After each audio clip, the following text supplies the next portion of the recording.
Dan untuk mengetahui informasi lebih lengkap mengenai penetapan tersangka baru kasus dugaan korupsi PT Asuransi Jiwasraya Persero, kita bergabung dengan reporter Kristo Suryo Kusumo dan juru kamera Rianto Triutomo langsung dari kawasan Kebayoran Baru, Jakarta Selatan.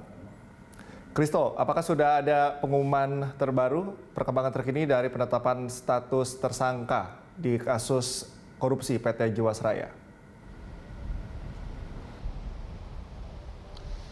Ya, baik Cikal dan juga pemirsa, memang hari ini Kejaksaan Agung berencana untuk mengumumkan mengenai tersangka baru dalam kasus mega korupsi PT Asuransi Jiwasraya yang mengakibatkan kerugian negara hingga 16,9 triliun rupiah.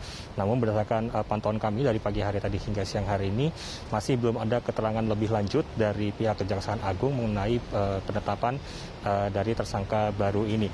Dan sejauh ini dalam kasus PT Asuransi Jiwasraya, Kejaksaan Agung sudah menetapkan 6 orang tersangka, yaitu Direktur Utama PT Hanson Internasional Beni Cokro Saputro, lalu ada juga Presiden Komisaris PT Trada Alam Minera Heru Hidayat, lalu juga mantan Direktur Keuangan PT Asuransi Jiwasraya Hari Prasetyo, lalu ada juga mantan Direktur Utama PT Jiwasraya Hendrisman Rahim, lalu juga mantan Kepala Divisi Investasi Keuangan PT Asuransi Jiwasraya Syah Mirwan, dan juga Direktur PT Maksima Integra Joko Hartono Tirto.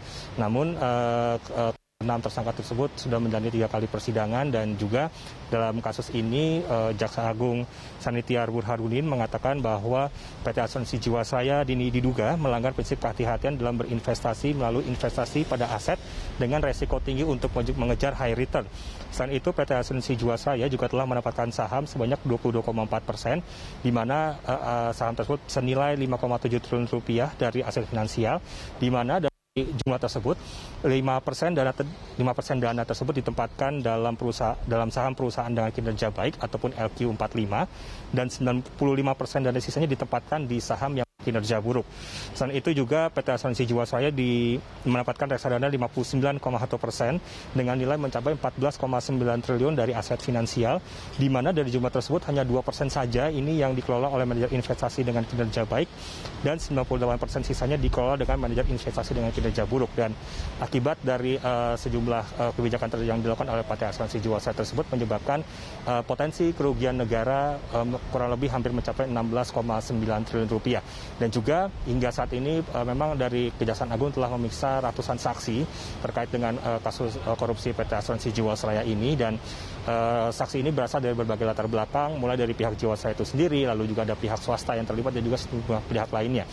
Dan memang tidak menutup kemungkinan juga bahwa nantinya Kejaksaan Agung akan menetapkan saksi ataupun tersangka baru ini berasal dari saksi-saksi yang sudah diperiksa tersebut. Dan juga memang juga Kejaksaan secara tidak langsung sudah memberikan sedikit informasi bahwa nantinya tersangka baru yang akan ditetapkan ini adalah merupakan orang yang cukup penting dan memang sering disebut dalam persidangan PT Asuransi Jiwasraya. Namun hingga saat ini kami masih terus menunggu mengenai perkembangan dari Kejaksaan Agung sendiri tentang pengumuman dari penetapan tersangka baru pada kasus Asuransi Jiwasraya. Berikut juga barang-barang bukti yang menguatkan penetapan tersangka baru ini. Cikal.